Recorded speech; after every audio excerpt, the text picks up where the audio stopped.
Welcome, advocates, to another episode of the Leading Equity Podcast, a podcast that focuses on supporting educators with the tools and resources necessary to ensure equity at their schools. Today's special guest is Dr. Doug Bolton. So without further ado, Doug, thank you so much for joining us today. Sheldon, thanks so much for having me. I'm excited to be here and talk with you and see where the conversation goes today. Yeah, let's have some fun. Before we get into today's topic, I'd love for you to start us off with sharing a little bit about yourself and what you currently do. Yeah, so I started out, I was outside when I got out of college. I started working with kids with emotional behavioral problems. And right away, I thought, these are the folks I want to work with. And I went to get my PhD. And then I realized that it was hard to support these kids in a 50-minute hour once a week. And I realized that the place where you can really impact kids for 30 hours a week for 40 weeks a year is in schools. And so I became a school psychologist, and I worked primarily in therapeutic schools. And then I was a principal of a therapeutic school outside of Chicago for 14 years. And when I left, I started doing consulting and professional development. I wrote a book called Untethered to help us really figure out how can we better understand how to support kids, especially in this time where there are so many mental health challenges that our kids are facing. Yeah, absolutely. And tell us a little bit about the book. There has been an inspiration behind it, so walk us through that. Yeah, it's interesting. I was doing my professional development, and people kept saying, "Do you have a book?" And I never thought that I could write a book. But then COVID hit, and all of a sudden I had a little more time on my hands, and so I started writing. And it's a book that's full of research and stories. It's really a narrative journey through how do we support our kids, with kids and families and teachers really leading the way through the narrative of the book. And what it really argues is that when we think about resilience in kids, there are two things that really undermine resilience: our ability to attach effectively, have healthy attachments and relationships. The second is our ability to be emotionally regulated. And the third really is our ability to cope with trauma. And trauma, as we've found out in the last several decades, is more widespread than we ever imagined. And the thing about trauma is that it undermines our ability to attach, it undermines our relationships, and it undermines our regulation. It makes us wildly dysregulated physically. And there's one intervention that hits all three of those. It helps us learn how to attach, it helps us regulate, and it buffers and even reverses the impact of trauma. And that's being embedded in a connected and regulated community. And that's what I found. Is I was really struck by the healing power of community. Any one of us can be helpful, but the power of a community is so much more effective in helping us be more resilient. So that's the essence of the book. All right, I love it. And part that I wanted to focus on today is in regards to academic performance and the pressure that a lot of our kids have in regards to, doing well in school. I kind of want to, I'm a history guy. I love history. So I want to walk us back a few decades ago. I was thinking the same thing. Yeah, I was thinking we go back a couple decades too. Let's go back a couple decades, 20, 30 years ago. And what was maybe academic pressure, if there was, back then, to like, what's the difference, I guess, when it comes to academic performance to where we're at now? Well, there became a real panic about where we were, what our standing was internationally in the turn of the century. And one of the things that the government did to try and shift that was to create No Child Left Behind. And No Child Left Behind, I think, was well-meaning. I think that there was this idea that if we can just hold everybody accountable for test scores, that they'll get better. Well, what we realize is that it hasn't. The test scores haven't gone up. In fact, in the heart of NCLB, the number of schools failing to make adequate yearly progress went up, not down. But the real challenge is now there are some unintended consequences. And 25 years later, we can take a look back. And when we think about, there's a mental health crisis for our kids. Teachers are now, the K-12 teachers are the most stressed profession in America. And the Surgeon General a few years ago came out and said that they had an advisory about just being a parent puts you at risk for mental health problems. And so we've got this system where everybody is stressed. And I think this is a system, as an educator, the thing for me is I feel somewhat complicit in it because I'm an educator. On the other hand, and a parent. On the other hand, I also believe that we can shift that, because we are educators, and we can change the system. And really the biggest piece of this is, as we began to look solely at test scores, we stopped doing some of the things that really drive learning. The idea that we've got to teach bell to bell, for instance, became very much a part of all of teacher training and a part of all of the cultures of schools. And what we know is that learning has always been social. It's always been social. And you can't take the social out of learning. Yeah. So when we do that in our effort to hit so much content, we lose the drivers of learning and engagement. And as a result, we're not seeing the gains that we were hoping to make. And in fact, we've got a generation of kids who is more distressed than ever before. Wow. Yeah, I'm glad we're starting here, because as you're talking, and you're absolutely right. I mean, even in my book, What Do You Bring to the Potluck, I talk about the social learning theory and all of that, and how that impacts our kids. When we watch, we learn from others, and we see how, maybe a caregiver, provider, things like that. And I talk about attachment as well in there. All those play a factor. On another side, I'm thinking about probably about 10 years ago, and maybe a little bit before, but because you mentioned test scores, and a lot of times we look at test scores as how a student can perform in college. So let's say your SATs, for example. There's a lot of pressure to do well on these tests, in addition to your state's test, to prepare kids for college, because a lot of people, at least in my generation, we have like student loans, and so the big push is we want you to get scholarships. We want you to get full rides to not just your local community college or your 4-year institution that's there, but if you can get to an Ivy League. So there's like all these different pressures. So that was where my mind was going when it comes to like, what are some of the differences in, I guess, the pressure when it comes for academic performance? There's a lot of ways that kids are experiencing more pressure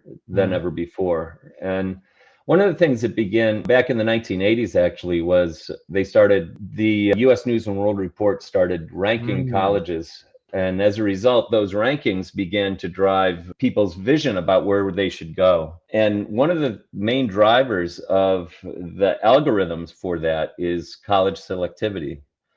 And colleges, the top 50 selective colleges in the country, I think it's in the last 10 years, have become 45% more selective. They're selecting fewer and fewer kids. If you look at UCLA in the 1980s accepted 75% of students, and now they're accepting 9%. One of the ways that they do this so that they can begin to hack these algorithms is they invite people to apply knowing that they don't have a chance to get in. So Harvard and Stanford and Northwestern will send out these brochures to kids eliciting applications, but knowing that they aren't qualified to get in. Now, so that's one piece, is that we're saying you've got to get into a highly selective school, right?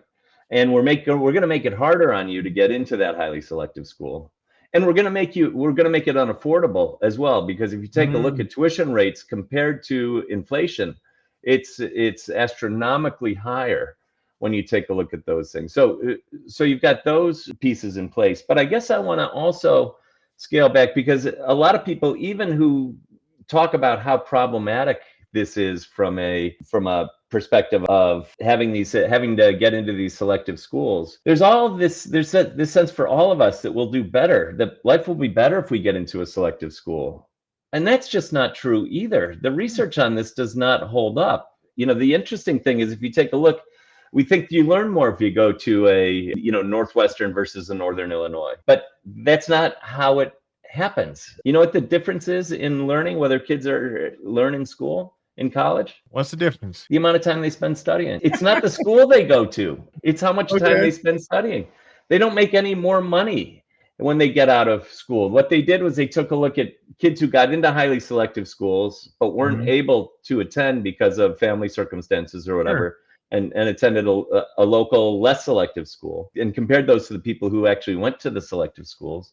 And what they found is they aren't making any more money. In fact, 10 years after graduation, the people who attend selective schools feel underpaid. And so we've built this system that our kids have to get into these highly selective schools. And if they don't, then then they're a failure. In order to get into these highly selective schools, you need to be just about perfect. And so all of a sudden we've got this, and really what we look for in schools to get your straight A's, to do so well on these standardized tests, is you need to be highly compliant. You need to be able to follow all the directions. And so there are people who can do this and can, we've increased the academic intensity, we've increased academic rigor. There are some kids who are just able to navigate that because their brains develop a little bit quicker than other kids' brains. And so they've got the executive functioning to do this stuff. For a lot of, they don't. And so as we push academic rigor, we're asking their brains to do things that developmentally, they're just not ready to do. When I was going to school, we're asking 8th and 9th graders to do what I needed to do in terms of executive functioning skills when I was a junior or senior. The problem is we've increased the rigor, but we haven't increased, it doesn't change brain development. And so you've got some kids who are able to do that. My daughter, like it came easy for her.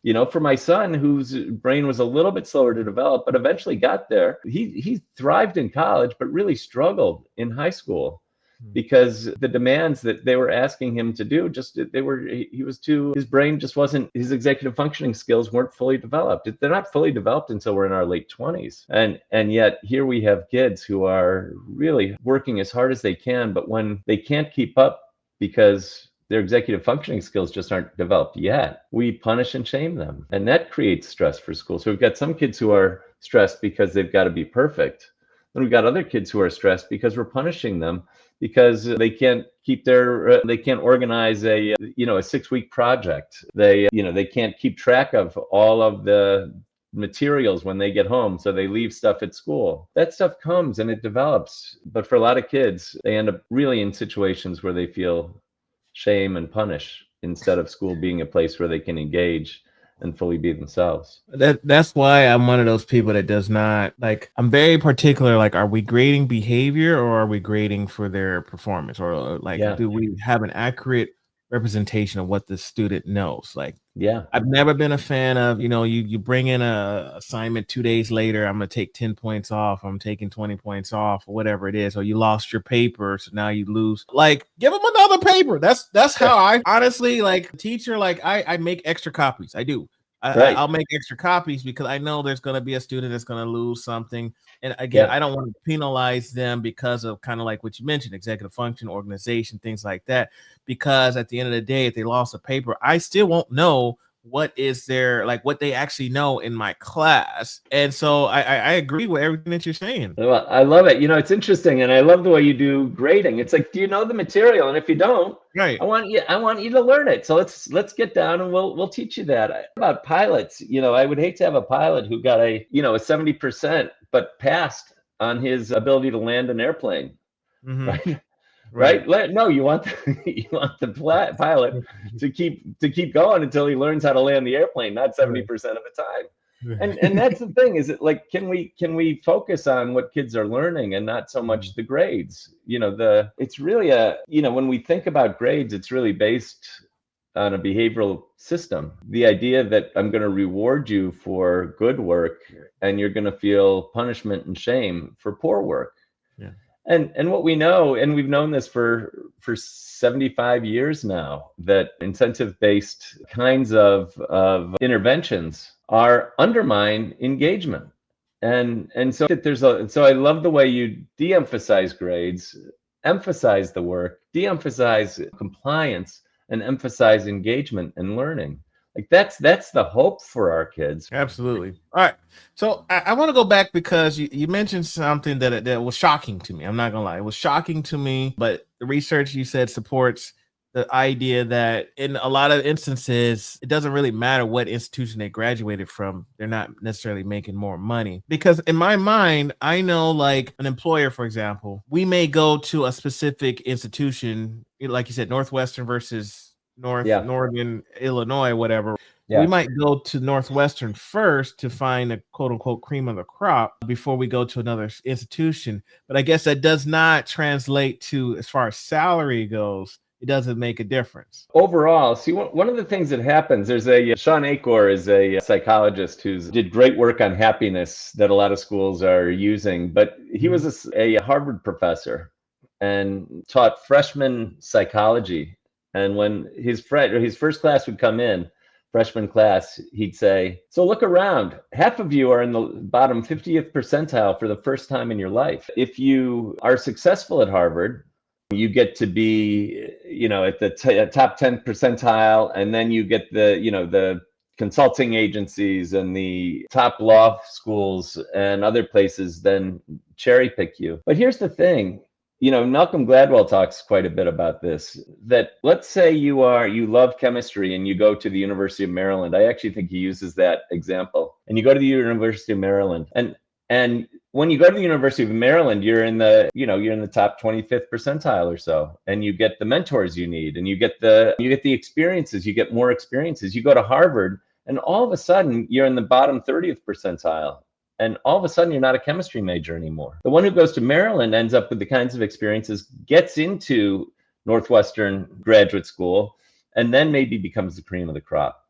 And so there are people who do better because they go to Harvard, and actually more marginalized populations, more marginalized students from more marginalized communities actually do better when they go to the highly selective schools, but not anybody else when you take a look at the whole range of people. Yeah, well, you also had to account for, especially like these institutions, the social experience that are, like you said, let's say folks of color so they go to Harvard, but their experience there isn't the best from the social side. So maybe academically they're getting the grades, but they're always questioning, why are you here? Are you a diversity student? Like there's a lot of other social pressures versus maybe going to another school that has a little bit more diversity to where they feel more acceptable or accepted within their community. Absolutely. There's some great programs in Chicago that they call it One Goal, and that's to support people who wouldn't otherwise be great candidates for college, and taking them at younger ages, doing all of the little stuff you've got to do that the more privileged students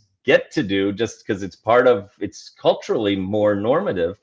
And then, but the idea is then following them through and keeping the mentorship through their 4 years of college, so that there isn't this drastic, really, culture shift that happens. That's one of the things that I worry most about in our educational system, is the fact that there are so many people who can't get access to the broader community. And about this in terms of, I do a lot of work on belonging and people who experience belonging in schools. Like when you think about the biggest stresses that people experience in schools, whether it be attendance, whether it be behavior, whether it be academics, engagement, mental health, physical health, all of these things, when we have a sense of belonging, it impacts all of those things, and it buffers the impact of stress and trauma. But in so many of our schools, only a small swath of students are experiencing that. Only 51% of high school students say they experience belonging in their high school. And so to me, it's heartbreaking that we've got these institutions that are ready-made for supporting our students and really helping them thrive, and yet many people are left out of that system. Yeah, absolutely. And you're right. And I'm a big proponent of sense of belonging. That is very important. We can't expect our students to do well if they do not feel like they belong in that community. So let's do this. I want to talk about strategies. You can take it however you want to take it. So you could take it as a parent. So like, how do we maybe relieve some of the pressures on our kids from a parent standpoint, or we can do it from an educator standpoint or school wide. So I'm gonna give you the free range to respond to this question going forward. But what are some strategies that we can do to reduce some of the stress that our kids are facing when it comes to academic performance? Well, there's a couple things. One of the things that's interesting is to really watch our language with them. There's a study that said they asked parents, what's more important to you, your kids having high achievement or them being kind? And the parents, 90% of the parents said being kind. They asked their kids what's more important to their parents, and their kids say 81% of them said academic achievement is more important. We are all part of this system. We're all drinking out of the same water. Yeah. And so one of the things that I think that we need to do is watch our language. When we say, oh, it doesn't matter, just try as hard as you can, but only the A pluses go up on the refrigerator, that's sending a message. Oh, it's okay, you should go to whatever school you want to, but then all you're talking about is all the cousins who got into highly selective schools. There's all sorts of ways that we're communicating to our kids. And we do this in our high schools as well. We tend to value the kids where high achievement comes easily for them. They're lucky that high achievement comes easy. And I'm not saying it's easy that they don't work hard, but I'm saying that it's easy because their brains are able to navigate that level of work. The other thing that strikes me is that I would say, and this comes from Bruce Perry, who does a lot of work he's kind of an expert on childhood trauma, as well as, he's a neuroscientist. And what he says is we've got to be emotionally regulated and we need to be connected in relationship if we're going to access our best brains. When we find our kids really anxious, the first thing we can do is try and regulate them and help them.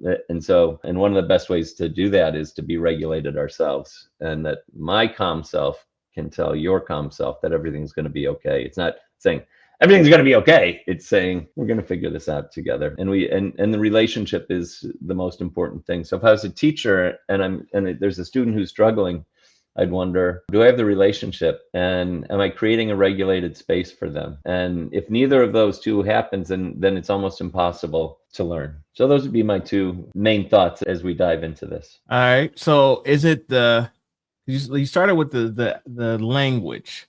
So is it the language or the actions? Because I could tell a kid, like you said, it doesn't matter, do your best, but then my actions are doing something else.